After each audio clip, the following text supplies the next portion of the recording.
En 2022, le Burkina Faso paraissait irréversiblement brisé. Routes fermées, marchés désertés, villages abandonnés. 3 ans plus tard, des corridors essentiels se rouvrent. Des routes rétablies relient de nouveau les régions et la circulation des vivres reprend, au point que des marchés hebdomadaires réapparaissent là où l'activité avait disparu depuis des années. Pourquoi ce renversement éclaire-t-il le rôle d'Ibrahim Traoré? Et quels mécanismes concrets, sécurisation des axes, déploiement d'unités civiles, réactivation agropastorale, expliquent une cohérence structurelle plutôt qu'un simple récit? Et si l'équilibre restait fragile, chaque avancée devenant aussi une vulnérabilité? Ce qui suit ne cherche ni à célébrer une réussite, ni à masquer les fragilités encore visibles. L'objectif est plus précis, offrir un cadre de lecture clair pour comprendre comment un pays profondément désorganisé peut retrouver une cohérence fonctionnelle sans dépendre d'un appui extérieur massif. Pour l'observateur, l'intérêt est immédiat. Identifier les leviers concrets qui transforment une stabilisation militaire en dynamique sociale et économique mesurable et distinguer ce qui relève d'un effet durable de ce qui reste réversible. L'enjeu dépasse le seul Burkina Faso.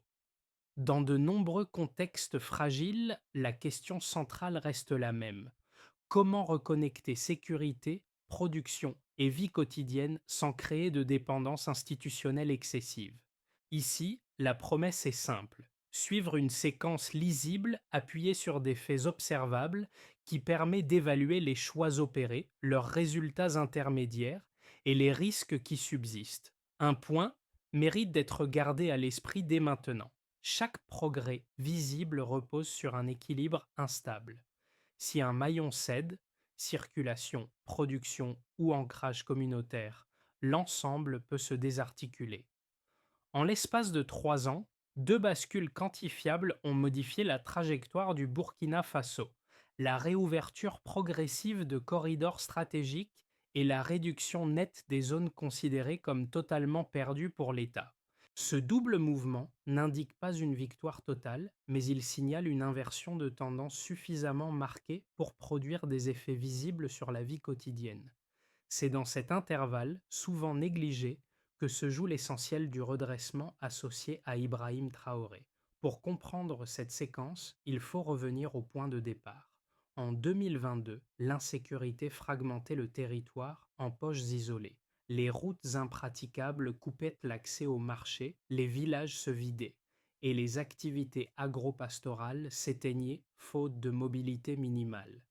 La guerre ne détruisait pas seulement des infrastructures, elle dissolvait les liens fonctionnels qui permettent à une société de tenir ensemble. À ce stade, toute reconstruction par le haut apparaissait illusoire. Le premier déplacement stratégique intervient lorsque la sécurisation ne vise plus uniquement à repousser les groupes armés, mais à rouvrir des axes précis. Dès qu'un corridor redevient praticable, même partiellement, un effet en chaîne se déclenche. Les convois alimentaires testent le passage, les commerçants reviennent prudemment et les familles des petits déplacés évaluent la possibilité d'un retour. Cette mobilité retrouvée, encore fragile, suffit pourtant à rallumer des activités économiques latentes, restées en sommeil plutôt que détruites. Ce mécanisme explique pourquoi la reprise observée n'est pas uniforme mais localisée. Des villages servent de baromètre. Là où les patrouilles sécurisent durablement les abords, les habitants reviennent. Là où ils reviennent, les marchés se reforment. Et là où les marchés fonctionnent, la production reprend. La stabilisation cesse alors d'être abstraite. Elle s'inscrit dans des gestes concrets, répétés, qui transforment progressivement la perception du risque. C'est ici que le rôle d'Ibrahim Traoré apparaît avec le plus de clarté. La priorité donnée aux fonctions essentielles, circulation, production, échange, précède toute ambition politique plus large. Cette hiérarchie des urgences n'élimine pas les fragilités, mais elle crée une cohérence séquentielle. Sans route, pas de marché, sans marché, pas de retour durable, sans retour, aucune stabilisation possible. Pour saisir comment cette stratégie prend forme sur le terrain, il faut quitter les cartes et observer ce qui incarne les premiers effets de la stabilisation. Il ne s'agit pas d'un héros unique, mais d'une constellation d'acteurs locaux.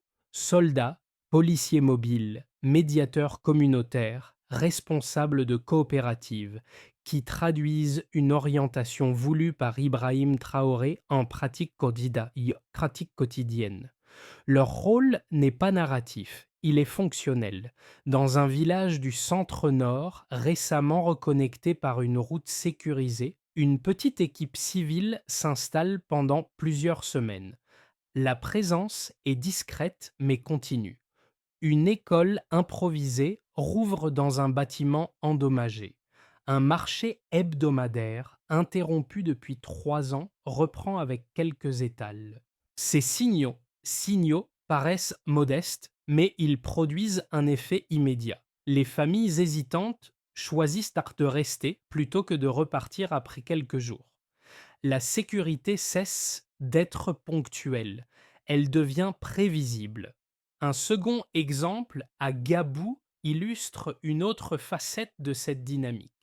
Une unité agricole locale profite de la stabilisation pour remettre en état un canal d'irrigation abandonné.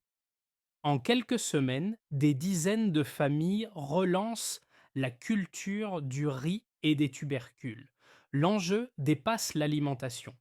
La reprise agricole rétablit un minimum de revenus, réactive des échanges locaux et redonne une raison concrète de demeurer sur place. Là où la production revient, la présence humaine se densifie. Ces microcas révèlent une constante. La sécurisation n'a de sens que lorsqu'elle s'accompagne de la réactivation des fonctions vitales. Une route protégée mais sans marché reste vulnérable. Une présence militaire sans relais civil ne crée qu'une stabilité temporaire. A l'inverse, lorsque circulation, production et organisation locale avancent ensemble, la stabilisation gagne en profondeur. Le so what est clair, sans acteurs enracinés, la sécurité ne tient pas.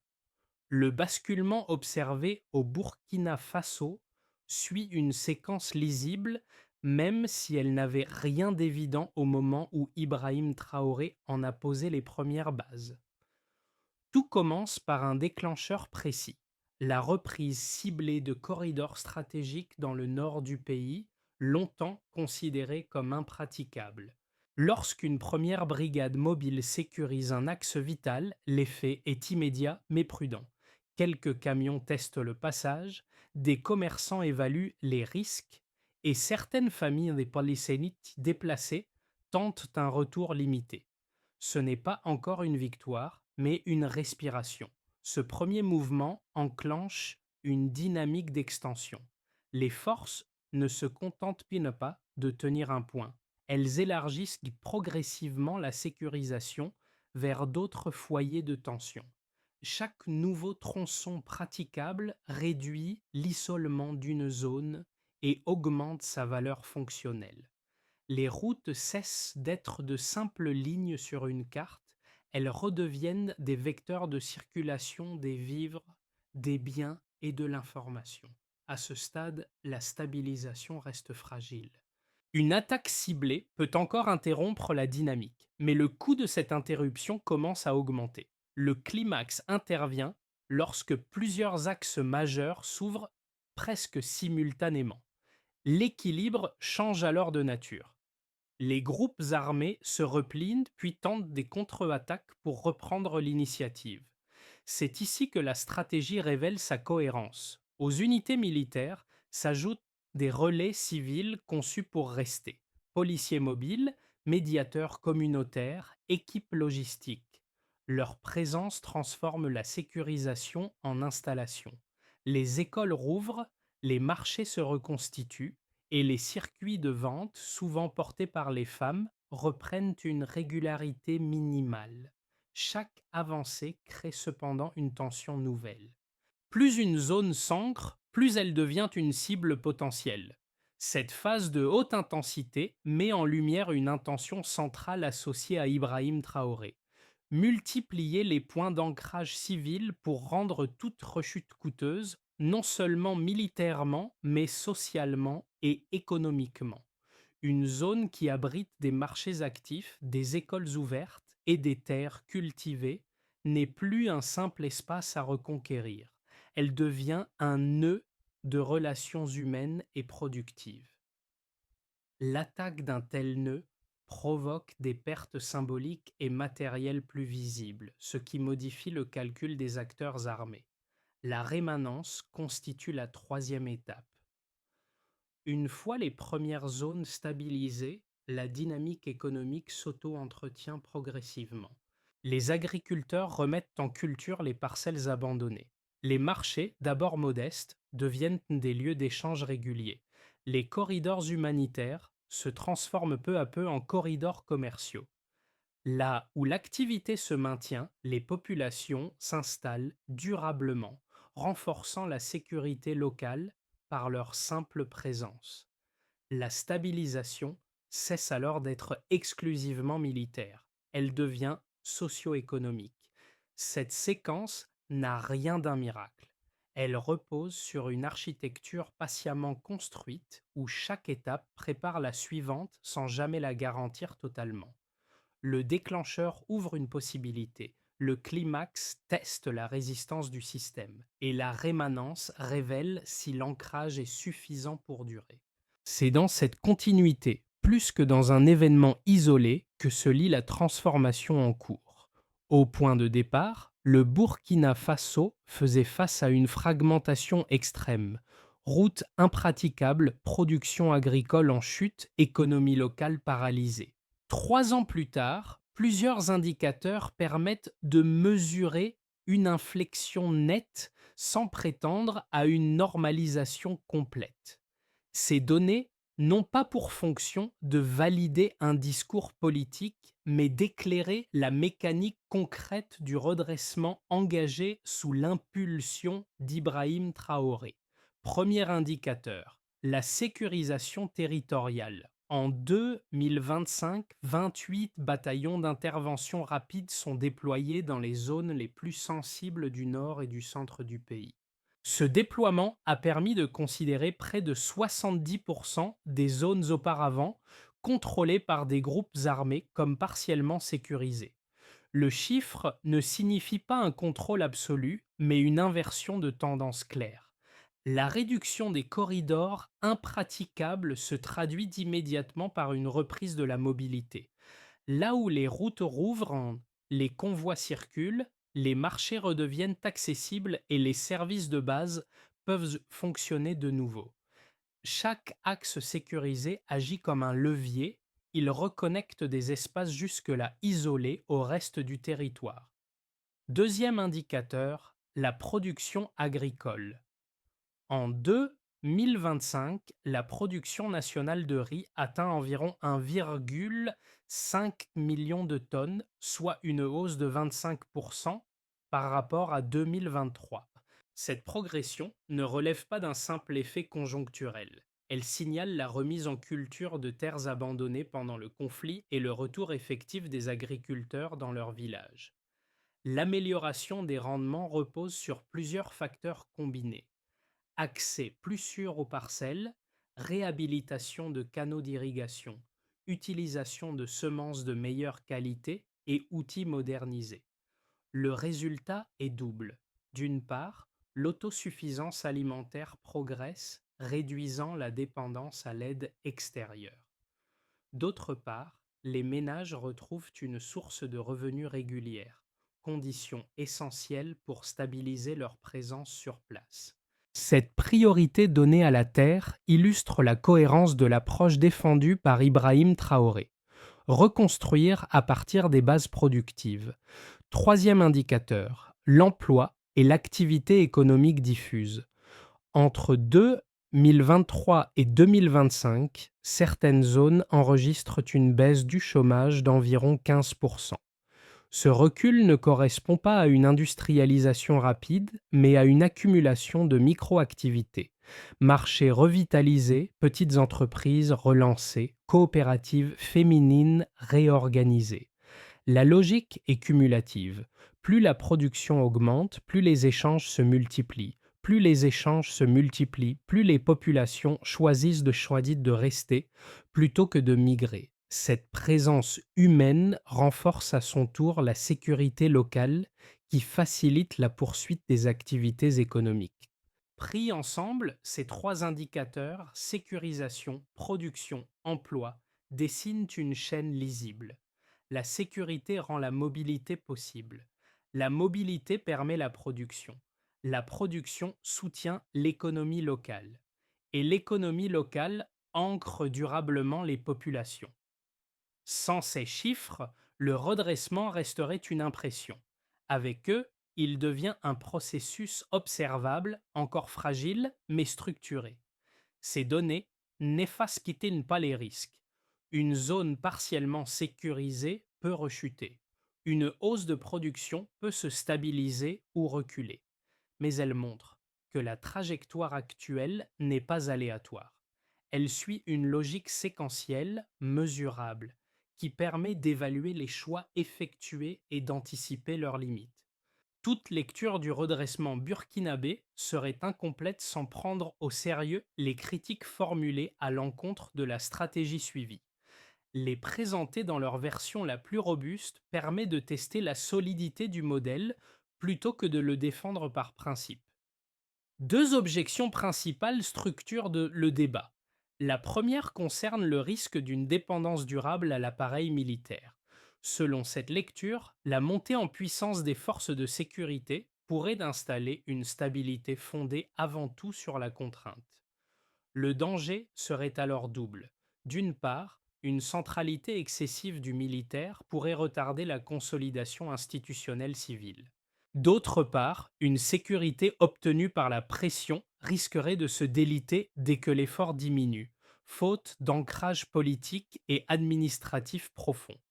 Dans ce scénario, le pays pourrait basculer vers une stabilité de façade, fragile et coûteuse à maintenir. La seconde objection porte sur la soutenabilité économique du processus. Les critiques soulignent que la reprise observée repose largement sur des zones ciblées et sur des activités primaires.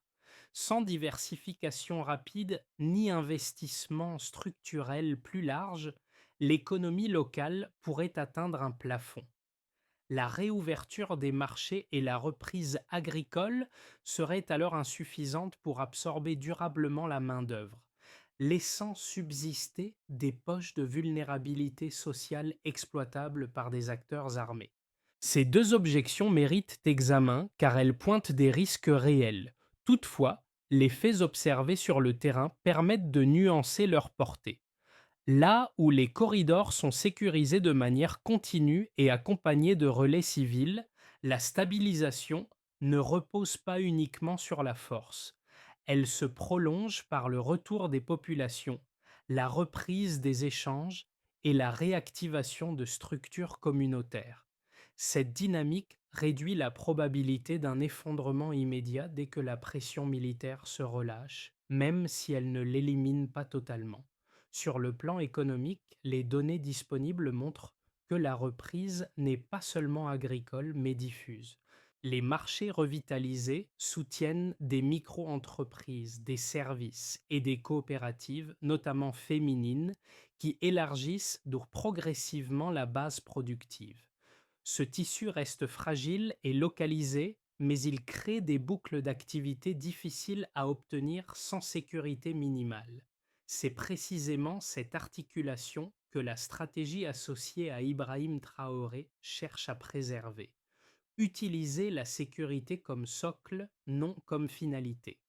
En somme, les critiques identifient des points de vigilance légitimes, mais les enchaînements observables suggèrent que le processus en cours ne se réduit ni à une militarisation pure, ni à une reprise économique illusoire. Il s'agit d'un équilibre instable, dont la réussite dépendra de la capacité à renforcer, sans les étouffer, les relais civils et productifs déjà en place. Au milieu du processus, un basculement discret mais décisif s'opère. La stabilisation ne repose plus principalement sur l'initiative militaire, mais sur la manière dont les populations locales se réapproprient l'espace dès que la sécurité minimale est assurée. Ce changement de centre de gravité était anticipé dans la stratégie associée à Ibrahim Traoré. L'État n'impose pas la reconstruction, il crée les conditions pour qu'elle émerge depuis le terrain. Dans plusieurs zones du Nord, la présence continue d'unités civiles transforme la portée des corridors sécurisés. Les marchés, d'abord modestes, deviennent les premiers indicateurs d'une stabilisation durable. Ils concentrent les échanges, organisent les flux et rendront visibles les gains de la paix. Les coopératives féminines y jouent un rôle structurant. En reprenant les circuits du riz, du maïs ou des produits pastoraux, elles reconnectent production et consommation à l'échelle locale. Cette économie de proximité, longtemps sous-estimée, consolide l'ancrage des familles. Le point clé réside ici. Une fois que les habitants investissent de nouveau leur quotidien, cultiver, vendre, scolariser, circuler, la dynamique devient plus résistante. Une victoire militaire peut être réversible. Un tissu social et économique reconstitué l'est beaucoup moins. C'est ce seuil qui marque le midpoint du redressement. La sécurité cesse d'être le moteur principal. Elle devient un prérequis, tandis que l'élan provient désormais des communautés Elpem-Dajemem. Ce renversement explique pourquoi certaines zones tiennent malgré les pressions persistantes. Là où l'activité s'installe, la stabilisation gagne en profondeur. Les effets du redressement engagé sous la direction d'Ibrahim Traoré ne se manifestent pas de manière uniforme. Ils se déploient sur plusieurs plans distincts, chacun révélant une facette de la même mécanique de stabilisation. Observer ces impacts séparément permet de comprendre comment une dynamique locale peut produire des effets structurels plus larges tout en conservant ses fragilités. Au niveau des populations, le changement le plus visible concerne le retour progressif à une vie quotidienne fonctionnelle. Dans des villages autrefois désertés, les familles reviennent, parfois par étapes, testant la durabilité de la sécurité. Les marchés rouvrent, les écoles reprennent leurs activités et les déplacements redeviennent possibles sans escorte permanente. Cette normalisation relative ne se traduit pas par une absence de peur, mais par une réduction de l'incertitude. Les habitants retrouvent une capacité élémentaire de projection. Cultiver une saison entière, maintenir un commerce, scolariser des enfants. Cette continuité du quotidien constitue un facteur de stabilisation souvent plus déterminant que la présence armée elle-même. Sur le plan de la dynamique économique locale, les effets sont tout aussi structurants. Là où les corridors sécurisés permettent c'est que la circulation, les marchés deviennent des pôles d'organisation économique. Les producteurs trouvent des débouchés, les commerçants reconstituent des circuits d'approvisionnement et les coopératives, notamment féminines, redonnent une cohésion au tissu marchand. La reprise agricole soutient cette dynamique en assurant une base productive régulière. Cette interaction crée des boucles auto-renforçantes. Plus d'activité attire plus d'acteurs, ce qui stabilise davantage la zone. C'est précisément ce type de boucle que la stratégie d'Ibrahim Traoré cherchait à déclencher en misant sur des leviers internes plutôt que sur des apports extérieurs massifs. Le troisième niveau concerne la recomposition sociale et communautaire. Le retour des déplacés internes entraîne la réactivation de structures locales longtemps paralysées. Les comités communautaires reprennent la médiation des conflits, l'entretien des infrastructures et l'organisation collective. La réouverture des écoles joue ici un rôle central. elle réinstalle un horizon de long terme et signale aux familles que rester sur place a un sens. Cette reconstruction sociale est inégale selon les régions, mais elle tisse progressivement un filet de stabilité qui protège les avancées sécuritaires. Là où les liens sociaux se reforment, les groupes armés rencontrent davantage de résistance passive. Enfin, à l'échelle régionale, les effets dépassent le cadre national.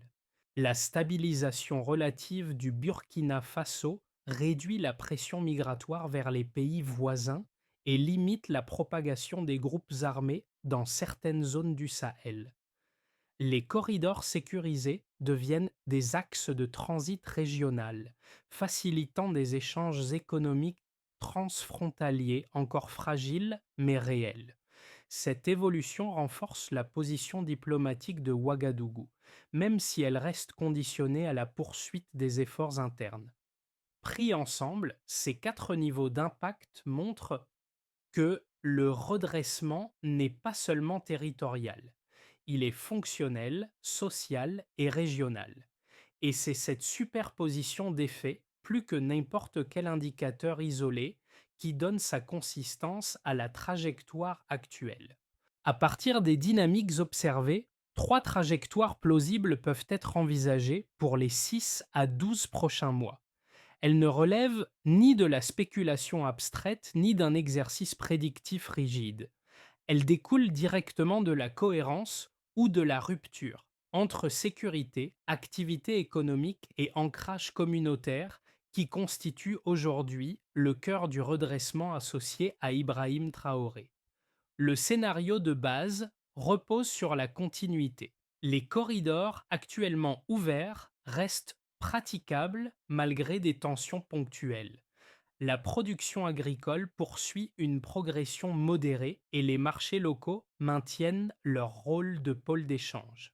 Les unités civiles conservent une présence suffisante pour soutenir les structures communautaires sans extension majeure vers de nouvelles zones. Dans ce cadre, la stabilisation demeure fragile mais fonctionnelle. Les vulnérabilités ne disparaissent pas. Toutefois, elles n'annulent pas les gains accumulés. La trajectoire avance lentement, sans rupture.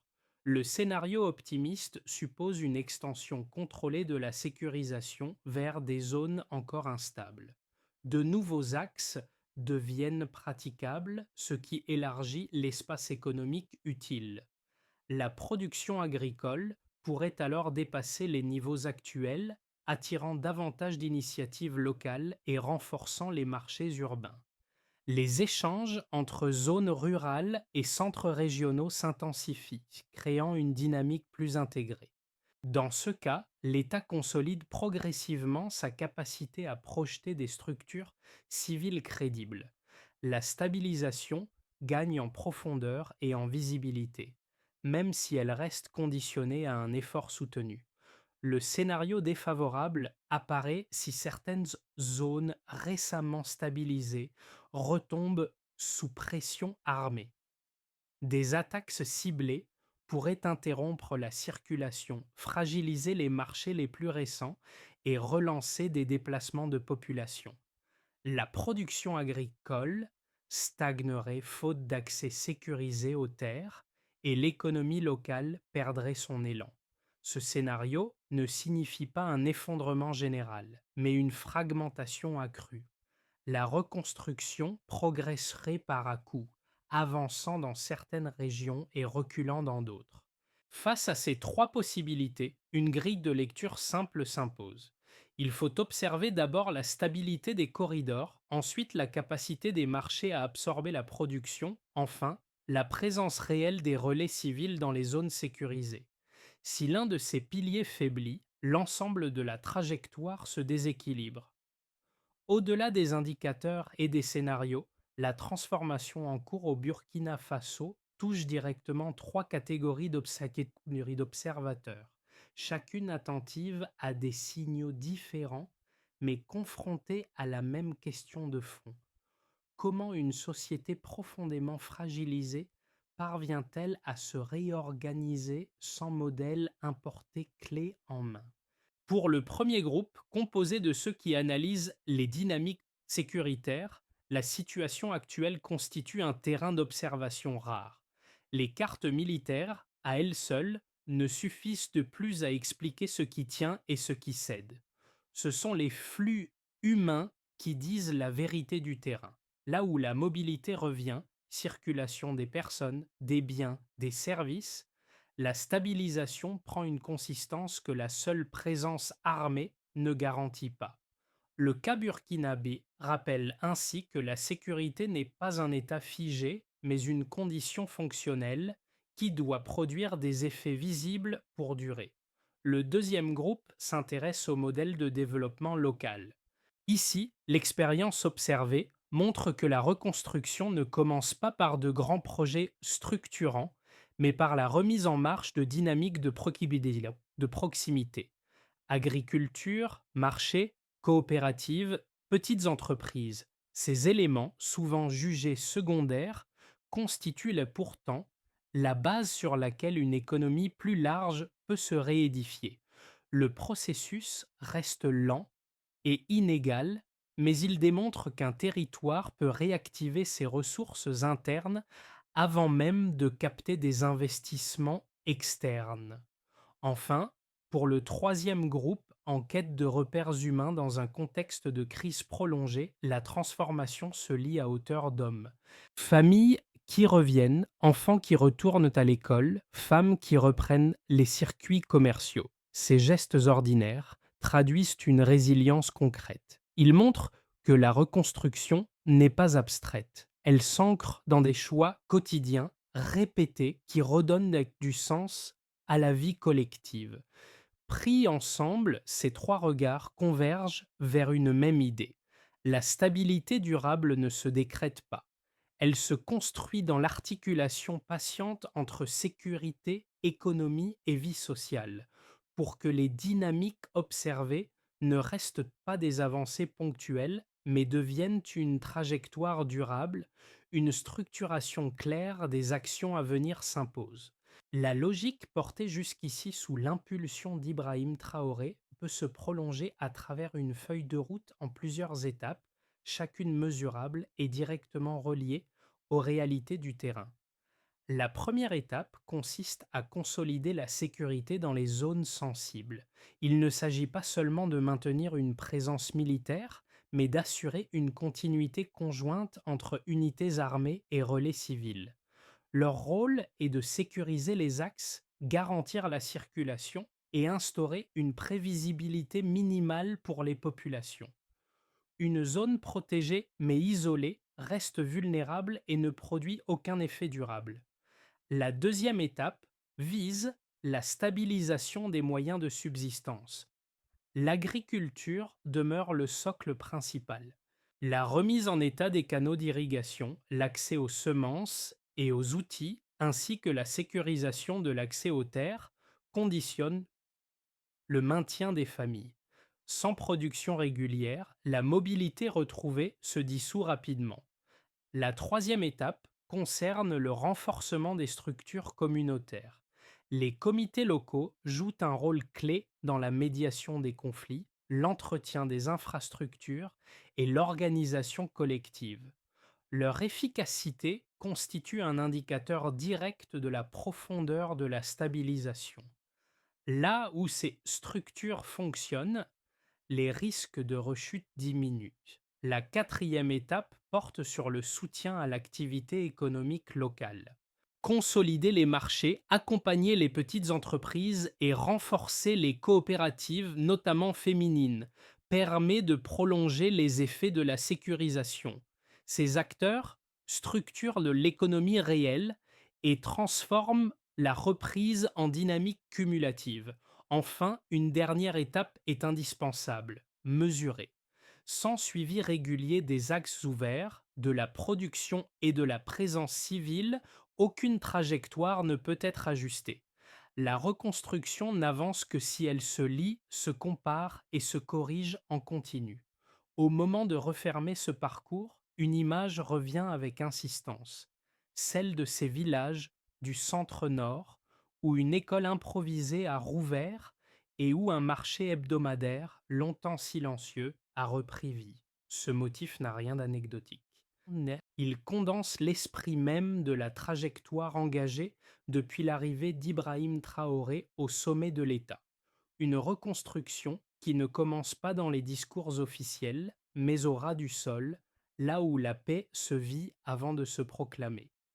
Dans ces lieux, la transformation n'a rien d'héroïque. Elle se manifeste par des bancs réparés, des étals réinstallés, des canaux remis en eau.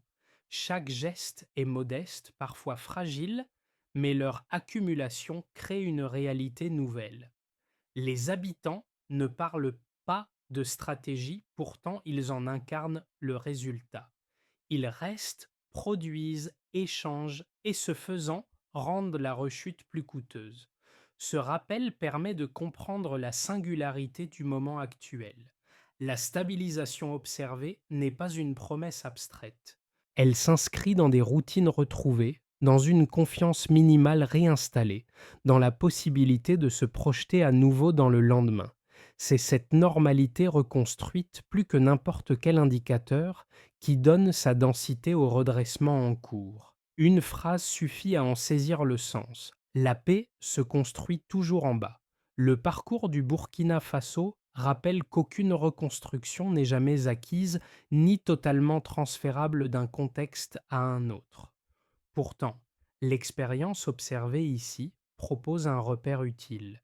Lorsque sécurité, économie locale et vie communautaire avancent ensemble, une société fragilisée peut retrouver une capacité d'action collective. Rien n'a été simple, rien n'est garanti, mais une dynamique lisible s'est installée, portée par des choix concrets et des gestes ordinaires répétés dans le temps. Dans un monde marqué par des crises prolongées, cette trajectoire invite à déplacer le regard. Plutôt que de chercher des solutions spectaculaires ou des modèles universels, elle suggère d'observer les mécanismes discrets. Comment les marchés reviennent, comment les familles décident de rester, comment les communautés réorganisent leur quotidien. Ce sont souvent ces signaux faibles qui révèlent la solidité réelle d'un redressement. La question n'est donc pas seulement de savoir si le Burkina Faso réussit ou non. Elle est plus large. Que faut-il observer en priorité pour comprendre si une stabilisation devient durable? Quels indicateurs méritent davantage d'attention que les déclarations politiques ou les bilans sécuritaires? Et surtout, quelles leçons peuvent être discutées, adaptées ou contestées ailleurs sans les transposer mécaniquement? C'est dans cet espace de réflexion, ouvert et critique, que le dialogue prend tout son sens.